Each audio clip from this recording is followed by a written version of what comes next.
জুলাই অভ্যুত্থানে সরকার পতনের পর ভারতে পালিয়ে যেতে বাধ্য হন সাবেক প্রধানমন্ত্রী শেখ হাসিনা। এরপর থেকেই দিল্লিতে বসে বাংলাদেশকে অস্থিতিশীল করতে ক্রমাগত মিথ্যা বানোয়াট মন্তব্য করে আসছেন তিনি। তবে এবার আন্তর্জাতিক ও ভারতীয় গণমাধ্যম ব্যবহার করে উস্কানিমূলক বক্তব্য দিচ্ছেন শেখ হাসিনা। আওয়ামী নেত্রীর এমন কর্মকাণ্ডে কঠোর পদক্ষেপ নিয়েছে বাংলাদেশ। এমনকি ভারতীয় রাষ্ট্রদূতকে তলব করে প্রতিক্রিয়াও জানিয়েছে অন্তর্বর্তী সরকার। বিস্তারিত জানাচ্ছেন শেখ ফরিদ। আন্তর্জাতিক অপরাধ ট্রাইব্যুনালে শেখ হাসিনা সহ অন্যদের বিরুদ্ধে মানবতা বিরোধী অপরাধ মামলার রায়ের দিন ঘোষণা হতে পারে 13ই নভেম্বর। এরপরই ওই দিনকে কেন্দ্র করে লকডাউন কর্মসূচি ঘোষণা করে কার্যক্রম নিষিদ্ধ আওয়ামী লীগ। দলটির লকডাউন ঠেকাতে মাঠে নামার ঘোষণা দিয়েছে বাংলাদেশ ইসলামী ছাত্র শিবির সহ দেশের প্রায় সব রাজনৈতিক দল, সামাজিক ও ছাত্র সংগঠনের জোটও।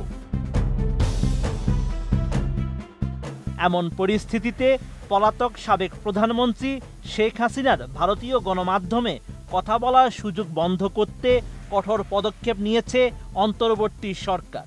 এমনকি শেখ হাসিনার গণমাধ্যমে সাক্ষাৎ তাৎক্ষণিকভাবে বন্ধ করতে আনুষ্ঠানিকভাবে তলব করা হয়েছে ঢাকায় নিযুক্ত ভারতের ডেপুটি হাই কমিশনার পবন বাদেহকে।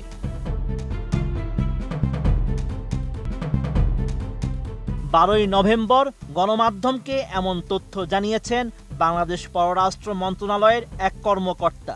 তিনি জানান, অবিলম্বে শেখ হাসিনাকে ভারতীয় গণমাধ্যমে কথা বলা বন্ধের বিষয়ে ভারতীয় দূতকে জানানো হয়েছে।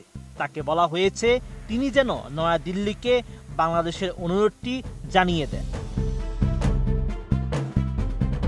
পররাষ্ট্র মন্ত্রণালয় জানিয়েছে, মানবতা বিরোধী অপরাধের দায়ে বিচারাধীন এক কুখ্যাত পলাতক আসামিকে আশ্রয় দেওয়া এবং তাকে বাংলাদেশ বিরোধী বিদ্বেষ ছড়ানো ও দেশে সন্ত্রাসী কর্মকাণ্ডে উস্কানি দেওয়ার মতো বক্তব্য প্রচারের সুযোগ করে দেওয়া দুই দেশের গঠনমূলক দ্বিপক্ষীয় সম্পর্কের জন্য অসহায়ক ও অনভিপ্রেত।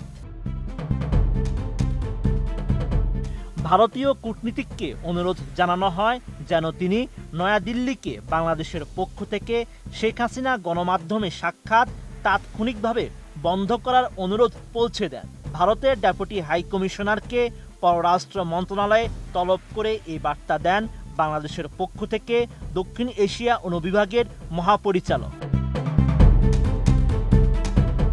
Sheikh Farid, ATN news.